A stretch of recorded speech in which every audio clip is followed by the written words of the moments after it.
रामपुर नाम के एक छोटे से गांव में मोहन नाम का एक गरीब लड़का रहता था। उसके परिवार में उसके साथ उसके बूढ़े माता पिता रहते थे। सोहन का परिवार बहुत ही गरीब था। उनके पास ना तो कोई जमीन थी, नहीं खाने के लिए कोई साधन था। सोहन दिन भर मजदूरी करता और उससे जो कुछ भी कमा पाता उसी से अपने पूरे परिवार का पेट भर लेता।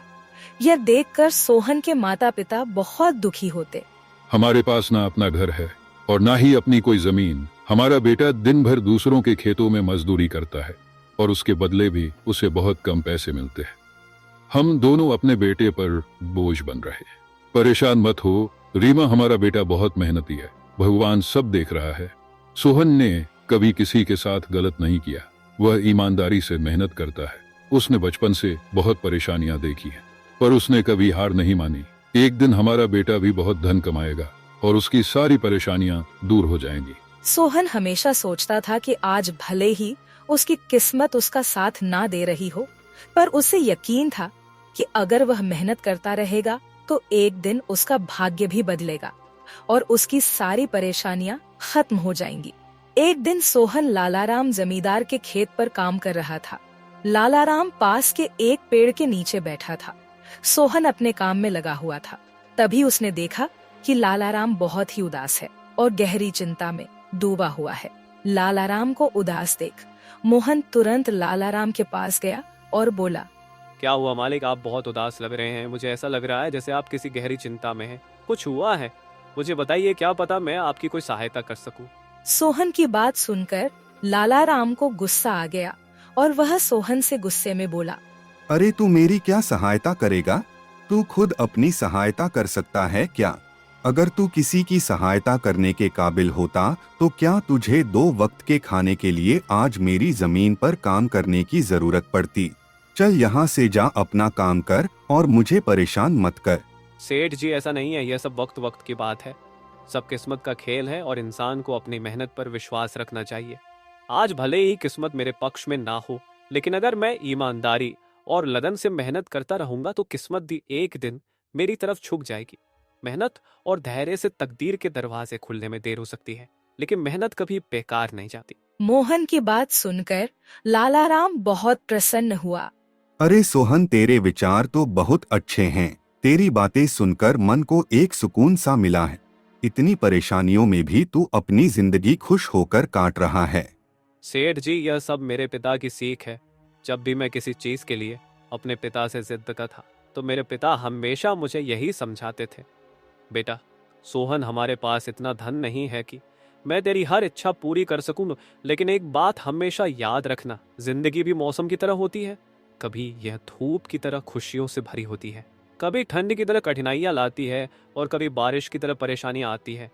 लेकिन जैसे हर मौसम बीत जाता है वैसे ही जिंदगी के मुश्किल हालात भी गुजर जाते हैं। बस धैर्य और हिम्मत बनाए रखना जरूरी है, क्योंकि एक दिन सब कुछ ठीक हो ही जाता है। अरे वाह, लगता है तेरे पिता बहुत ही नेक इंसान है। किसी दिन मैं भी उनसे जरूर मिलूंगा। मालिक, क्या हुआ है? आप एक बार मुझे साफ साफ बताइए, क्या पता आपकी परेशानी का कोई हल मिल ही जाए। अरे सोहन, मैं एक बहुत बड़ी परेशानी में फंस गया हूँ। मुझे अपनी परेशानी का कोई भी हल नजर नहीं आ रहा है। सेठ जी, एक बार मुझे बताइए, तो क्या पता आपकी परेशानी का कोई हल निकल ही जाए। सोहन, हमारे गांव में मेरे पिता की एक पुश्तैनी जमीन थी जो काफी पीढ़ियों से हमारे पास थी। उस पर मेरा और मेरे भाई का हक है, पर हमारे गांव के ही 2 बाप बेटों ने उस पर कब्जा कर लिया है। मैं पुलिस थाने में केस दर्ज कराने की सोच रहा था, लेकिन गांव के बहुत बड़े बड़े लोग उनके साथ हैं। मैं कितनी भी कोशिश कर लूं, लेकिन मैं उन लोगों का कुछ नहीं बिगड़ पाऊंगा। अब तो उन लोगों ने उस जमीन पर खेती भी शुरू कर दी। मेरे पिता की पुश्तैनी जमीन मेरे हाथों से छीनी जा रही है, इसलिए मैं बहुत परेशान हूँ। मुझे समझ नहीं आ रहा मैं अब क्या करूँ। आप सही कह रहे हैं सेठ जी, अगर आप कानून का सहारा लेकर भी अपनी जमीन को वापस लेने की कोशिश करेंगे तो भी आप उनका कुछ नहीं कर पाएंगे। हाँ सोहन, अब तू ही बता, मैं अब क्या करूँ? मैं तो सोच सोच कर परेशान हो गया हूँ। मेरी पुश्तैनी जमीन छीनी जा रही है और मैं कुछ भी नहीं कर पा रहा। सोहन ने कुछ देर सोचा और कहा, मालिक आप चिंता मत कीजिए, हर परेशानी का कोई ना कोई हल जरूर होता है। अगर आप चाहे तो एक तरीका है जिससे आप अपनी जमीन वापस पा सकते हैं। अगर ऐसा कोई तरीका है तो जल्दी बताओ सोहन, वह क्या तरीका है? सोहन ने लालाराम को अपनी सारी तरकीब पूरी तरह समझा दी। तरकीब सुनकर लालाराम मोहन से कहता है, अरे वाह सोहन, तू तो बहुत समझदार है, तूने तो बहुत अच्छी तरकीब बताई है। ऐसे तो मेरी जमीन मुझे जरूर मिल जाएगी, मैं तुझसे वादा करता हूँ। अगर तेरी यह योजना सफल हुई तो मैं अपनी जमीन का एक हिस्सा तेरे नाम कर दूंगा। अरे मालिक, आप ऐसा क्यों कह रहे हैं? आप मेरे मालिक हैं, आपकी वजह से मुझे अपने घर के लिए 2 वक्त का खाना मिल जाता है। आपकी मदद करना तो मेरा फर्ज है, मुझे आपकी जमीन नहीं चाहिए, ठीक है? सोहन तुम बहुत नेक इंसान हो, कल से तुम इस काम पर लग जाओ। सोहन फिर से खेत में अपने काम पर लग जाता है। अगले दिन सोहन जगत और विनोद नाम के उन बाप बेटों के पास पहुंच जाता है जिन्होंने लालाराम की जमीन पर कब्जा कर रखा था। नमस्कार सेठ जी, मैं यहाँ से गुजर रहा था तो पास के लोगों ने बताया कि आपके यहाँ काम के लिए मजदूर की जरूरत है। क्या आपके यहाँ मुझे भी कोई काम मिल सकता है? अरे अरे, कौन हो तुम? तुमसे किसने कह दिया कि यहाँ मजदूर की जरूरत है? यहाँ किसी मजदूर की जरूरत नहीं है। सेठ जी, मैं एक मजदूर हूँ, पास ही के गांव में रहता हूँ, काम की तलाश में इधर उधर भटक रहा हूँ। हर दिन कहीं ना कहीं काम मिल जाता है, बस उसी काम को करके अपना पेट पालता हूँ। कभी खेती कर लेता हूँ तो कभी कोई मजदूरी। यह तो ठीक है, पर हमारे यहाँ फिलहाल कोई काम नहीं है। सेठ जी, मैंने तो सुना है कि आप लोग इस गांव के सबसे बड़े जमींदार हैं। आपके पास बहुत सारी जमीन है, इसलिए आपके यहाँ हमेशा मजदूरों की जरूरत रहती है। इसलिए मुझे लगा कि यहाँ मुझे कोई ना कोई काम जरूर मिल जाएगा। अरे भाई, मैंने कहा ना, यहाँ किसी भी मजदूर की जरूरत नहीं है। इसका मतलब लालाराम सेठ आपके बारे में सही कह रहे थे? लालाराम ने हमारे बारे में क्या कहा? अरे कुछ नहीं सेठ जी, चलिए तो मैं चलता हूँ। सेठ जी, आपके यहाँ तो कोई काम नहीं है, मैं अपने लिए कहीं और कोई काम देख लेता हूँ। सोहन वहाँ से जाने लगता है। तभी जगत विनोद ने सोहन को रोककर यह पता लगाने के लिए बोलता है कि लालाराम ने सोहन को उन लोगों के बारे में क्या बताया है। अरे भाई, इधर आओ, शायद तुम्हारे लिए हमारे पास एक काम है। सोहन तुरंत उनके पास चला गया और बोला, धन्यवाद सेठ जी, बताइए क्या काम है? आप जो भी काम बोलेंगे मैं हर काम करने के लिए तैयार हूँ। आखिर बूढ़े माँ बाप का पेट पालना है। अरे सब्र रखो, काम तो हम तुम्हें बता ही देंगे। पहले यह बताओ कि लालाराम हमारे बारे में क्या कह रहा था। सेठ जी, मैं पहले लालाराम सेठ के यहाँ काम करता था, पर वह बहुत ही कंजूस और बदतमीज आदमी है। मैं उनकी यहाँ दिन रात मेहनत करता, पर इतनी मेहनत करने के बाद भी वो मेरी सही मजदूरी नहीं देता था। इस बात पर कल मेरी उससे बहस हो गई थी। फिर क्या हुआ? लालाराम ने हमारे बारे में क्या कहा? जब मेरी सेठ लालाराम से बहस हो रही थी तब उसने ने मुझे कहा कि पूरे गांव में उनसे ज्यादा मजदूरी कोई नहीं दे रहा। तो मैंने गुस्से में कह दिया कि गांव के सबसे बड़े जमींदार जगत सेठ और विनोद सेठ सबसे अच्छी मजदूरी देते हैं, इसलिए उनके यहाँ हमेशा काम करने वालों की भीड़ रहती है। हाँ भाई, बिल्कुल सही कहा था। आखिर हम गांव के सबसे बड़े जमींदार हैं। हमारा फर्ज है कि जो भी मजदूर हमारे यहाँ काम करता है उसे उसकी मेहनत के हिसाब से सही मजदूरी मिले। वाह सेठ जी, आपने बहुत अच्छी बात कही। लालाराम सेठ कभी भी आपकी बराबरी नहीं कर सकता, वह तो शायद आपके जितना भी नहीं सोच सकता। जगत और विनोद सोहन की चापलूसी भरी बातों में आ जाते हैं और उसे अपने यहाँ काम पर रख लेते हैं। चलो अब काम की बात करते हैं। तुम एक अच्छे इंसान लगते हो। हमें अपने खेत पर काम करने के लिए तुम्हारे जैसे ही एक मजदूर की जरूरत है। कल से ही काम पर आ जाना। कुछ दिन ऐसे ही बीत गए। एक दिन जगत अपने बेटे विनोद से बोला, विनोद बेटा, यह सोहन तो बहुत मेहनती है। यह अकेले ही 4 लोगों का काम कर देता है। अच्छा हुआ कि हमने इसे रोक लिया। हाँ पिताजी, आप सही कह रहे हो। सोहन बहुत मेहनती है, इसके जितना काम शायद ही कोई और करता होगा। ये पूरा दिन यहाँ काम पर अकेला लगा रहता है। सोहन की मेहनत ने जगत और विनोद का दिल जीत लिया। कुछ दिन और बीत गए। एक शाम जगत और विनोद अपने खेतों का दौरा कर रहे थे। जब वे अपने खेत पर पहुँचे तो देखा कि सोहन इतने देर तक भी काम कर रहा था। सोहन भाई, अब तो रात होने वाली है, तुम इतनी देर तक काम क्यों कर रहे हो? अब घर जाओ और आराम कर लो। सेठ जी, हमारी किस्मत में आराम कहाँ है? घर पर बूढ़े माँ बाप हैं। काम नहीं करूँगा तो उनके लिए 2 वक्त का खाना कहाँ से जुटा पाऊंगा? घर पर बैठकर आराम करने से अच्छा है कि मैं काम करूं। इस तरह मेरा मन भी लगा रहता है। तुम बहुत मेहनती हो सोहन, आज का काम यहीं छोड़ दो और घर जाकर आराम करो। नहीं सेठ जी, इसकी कोई जरूरत नहीं है। मैं काम करने में खुश हूँ। आप लोग जाइए, मैं ठीक हूँ। ठीक है सोहन, फिर हम जाते हैं। जब तुम्हारा मन करे काम खत्म करके अपने घर चले जाना, ठीक है। इसके बाद जगत और विनोद खेत को सोहन के भरोसे छोड़कर चले गए। अगली सुबह जब विनोद और जगत अपने खेत पर लौटे तो देखा कि वहाँ पुलिस खड़ी है। पुलिस को देखकर दोनों दौड़ते हुए आए और पूछा, क्या हुआ थानेदार साहब, आप यहाँ क्या कर रहे हैं? क्या यह जमीन तुम दोनों की है? हाँ थानेदार साहब, यह जमीन हमारी है, हमारे पास इसके कागजात भी हैं।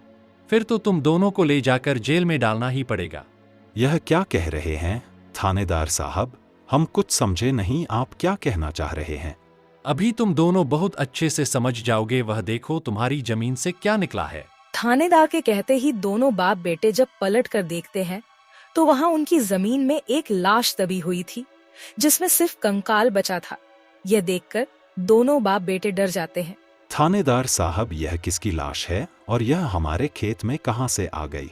अब बहाने मत बनाओ, पहले लोगों को मारो फिर उन्हें अपनी जमीन में गाड़ दो और अब कह रहे हो कि यह क्या है? नहीं थानेदार साहब, हमें नहीं पता कि यह सब क्या है। यह लाश यहाँ कैसे आई हमें कुछ नहीं पता। अब झूठ मत बोलो, अगर फांसी नहीं हुई तो कम से कम तुम दोनों को उम्र कैद की सजा तो जरूर मिलेगी। फांसी और उम्र कैद की बात सुनकर दोनों बाप बेटे डर गए और थानेदार के सामने गिड़गिड़ाने लगे। थानेदार साहब, हम इस लाश के बारे में कुछ नहीं जानते। हमें नहीं पता यह लाश किसकी है और इसे यहाँ कौन गाड़ कर चला गया। इस मामले से बचने के लिए दोनों ने कुछ तरकीब सोचनी शुरू की। तभी सोहन वहाँ आ जाता है। अरे सेठ जी, यह पुलिस यहाँ क्यों आई है? क्या हुआ है? सोहन देखो, पता नहीं कहाँ से हमारी जमीन में यह कंकाल आ गया है। मालिक, यह कंकाल यहाँ कहाँ से आ गया? ये तो बहुत गंभीर बात है। हाँ सोहन, पता नहीं यह कंकाल यहाँ कहाँ से आया है और थानेदार साहब को लगता है कि इसे हमने यहाँ मारकर गाड़ा है। अब तू ही कोई उपाय सोच जिससे हम इस परेशानी से बच सके।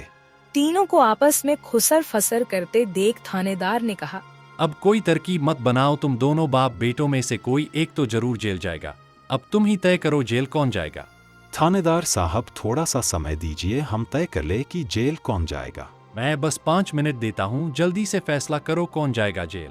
सोहन, जगत और विनोद थोड़ी दूरी पर जाकर बात करने लगे। देखो मालिक, दोनों के फंसने से अच्छा है कि कोई एक फंसे। अब सोचिए कौन जाएगा। हम दोनों में से कोई भी जेल नहीं जाना चाहता। सोहन भाई, कोई उपाय सोचो जिससे हम दोनों इस मुसीबत से बच सके। मालिक, एक बात कहूँ, इस कंकाल को देखकर ऐसा लगता है कि इसे काफी महीने पहले जमीन में दबाया गया होगा। जगत फांसी की बात सुनकर पहले ही डर गया था और सोहन की बात सुनते ही उसने फटाफट पूरी कहानी सोहन को बता दी। देखो सोहन भाई, सच कहूँ तो यह जमीन हमने कुछ महीने पहले ही लालाराम से हड़प ली थी। विनोद की बात सुनकर मोहन ऐसा दिखाने लगा जैसे उसे कुछ पता ही ना हो। क्या क्या कहा मालिक आपने? ये जमीन हड़पी थी, मुझे कुछ समझ नहीं आ रहा, जरा साफ साफ बताइए। जगत ने जमीन हड़पने की पूरी कहानी सोहन को बताई। पूरी कहानी सुनने के बाद सोहन ने कहा, मालिक, मेरे पास एक तरकीब है जिससे सांप भी मर जाएगा और लाठी भी नहीं टूटेगी। जल्दी बताओ सोहन भाई, क्या तरकीब है? तरकीब बताने से पहले मुझे यह बताइए कि आप लोगों के लिए क्या ज्यादा जरूरी है, यह जमीन या आप दोनों की जान? सोहन, इसमें पूछने वाली कौन सी बात है? हमारे लिए जमीन से ज्यादा हमारी जान प्यारी है। तो एक काम कीजिए मालिक, आप सबसे पहले जाकर थाने आर को बताइए कि यह जमीन सेठ लालाराम की है। आप उनसे बोलिए कि हमने तो कुछ महीने पहले ही यह जमीन बस काम करने के लिए उनसे ली थी, बाकी का काम मैं संभाल लूंगा। अरे सोहन, लेकिन इससे तो हमारी जमीन हमसे छिन जाएगी, फिर क्या होगा? नहीं मालिक, शायद आप मेरी तरकीब समझ नहीं पाए। जब आप थानेदार को बताएंगे कि यह जमीन सेठ लालाराम की है तो पुलिस किसे गिरफ्तार करेगी? सेठ लालाराम को। और जब लालाराम जेल चला जाएगा तब आप लोग फिर से जमीन पर कब्जा कर सकते हैं। इससे आप लोग भी जेल जाने से बच जाओगे और जमीन भी आपके ही के पास रहेगी। सोहन की तरकीब सुनकर दोनों बाप बेटे दंग रह गए। वाह सोहन भाई, तुम तो बहुत होशियार हो। आज तक तुमने हमें अपने काम से खुश किया था, अब तुम्हारी बुद्धि हमारी जान भी बचाएगी। इसके बाद तीनों थानेदार के पास गए और मोहन ने जो कुछ कहा था वही बात दोनों बाप बेटे थानेदार से कहने लगे। थानेदार साहब, यह जमीन हमारी नहीं है। हमने कुछ महीने पहले ही काम करने के लिए यह खेत लालाराम सेठ से लिया था। वह जब खुद फंस गए हो तो अब किसी और को फंसाकर अपनी जान बचाना चाहते हो ना? साहब, अगर आपको हमारी बात पर यकीन नहीं हो रहा तो आप सोहन से पूछ लीजिए। वह हमारे साथ बस कुछ दिनों से ही काम कर रहा है। इससे पहले वह सेठ लालाराम के यहाँ काम करता था। बोलो सोहन, यह जमीन किसकी है? थानेदार साहब, ये जमीन सेठ लालाराम की है। जगत सेठ और विनोद सेठ ने तो बस कुछ समय से इस जमीन पर खेती कराना शुरू किया है। सोहन की बात सुनकर थानेदार ने सोहन से कहा, सेठ लालाराम को बुलाने के लिए कहो। सोहन, तुम एक काम करो, जाओ और सेठ लालाराम को बुलाकर लेकर आओ। सोहन तुरंत जाकर सेठ लालाराम को बुला लेता है, परंतु लालाराम अपने साथ गांव के सरपंच को भी अपने साथ ले आता है। यहाँ क्या हो रहा है? यहाँ इतने लोग क्यों जमा है? देखिए सरपंच जी, इन दोनों की जमीन से एक कंकाल निकला है और अब यह लोग कह रहे हैं कि यह जमीन इनकी नहीं है बल्कि सेठ लालाराम की है। थानेदार ने सरपंच जी को पूरी कहानी सुना दी। अपने आप को फंसा देख जगत ने सरपंच से कहा, नहीं सरपंच जी, यह जमीन हमारी नहीं है। हम यहाँ बस कुछ समय से काम कर रहे हैं। आप हमारे मजदूर मोहन से पूछ लीजिए। हाँ थानेदार साहब, यह जमीन सेठ लालाराम की है। मैं कैसे मान लूं कि यह जमीन लालाराम की है? हमारे यहाँ का थानेदार तो कह रहा था कि इस जमीन पर कोई केस चल रहा है और इस जमीन पर तुम्हारा कब्जा था, और अब तुम कह रहे हो कि यह जमीन लालाराम की है। नहीं साहब, हमने लालाराम के साथ धोखा किया था। हम बस इस जमीन को हड़पना चाह रहे थे, लेकिन अब हमें यह जमीन नहीं चाहिए। अगर आप चाहें तो हम केस भी वापस ले लेंगे। थानेदार साहब, आप जाइए, बाकी का काम अब हम संभाल लेंगे। सरपंच के कहने पर थानेदार वहाँ से चला जाता है। सरपंच ने लालाराम से कहा, अब बताओ, यह कंकाल यहाँ कैसे आया? तुमने किसे मारकर यहाँ गाड़ा है? अरे साहब, यह तो नकली कंकाल है। इन दोनों ने मिलकर मेरी जमीन हड़प ली। मैंने और मोहन ने मिलकर यह तरकीब सोची थी ताकि इन दोनों से सच निकलवा सकें। लालाराम की बात सुनते ही दोनों बाप बेटों के पैर तले जमीन खिसक गई। यह हम दोनों की साजिश थी, इन लोगों के मुंह से सच निकलवाने के लिए। सोहन को इस योजना में शामिल देखकर दोनों बाप बेटों को समझ आ गया कि यह सब सेठ लालाराम और मोहन की मिली भगत थी। दोनों बाप बेटों के पास अपनी गलती मानने के सिवा कोई चारा नहीं था। हमें माफ कर दीजिए सरपंच जी, हम लालच में आ गए थे। हमें माफ कर दीजिए। हम आज के बाद यह गलती कभी नहीं करेंगे और यह जमीन भी सेठ लालाराम को वापस दे देंगे। जगत और विनोद दोनों सरपंच और सेठ लालाराम से माफी मांगने लगे। दोनों को इतना गिड़गिड़ा देख लालाराम ने उन्हें माफ कर दिया। सरपंच ने भी उन्हें जेल नहीं भेजा और सेठ लालाराम ने अपना केस वापस ले लिया। लालाराम के केस वापस लेने के बाद सरपंच जी भी वहाँ से चले जाते हैं। धन्यवाद सेठ लालाराम जी, आपने हमें माफ कर दिया।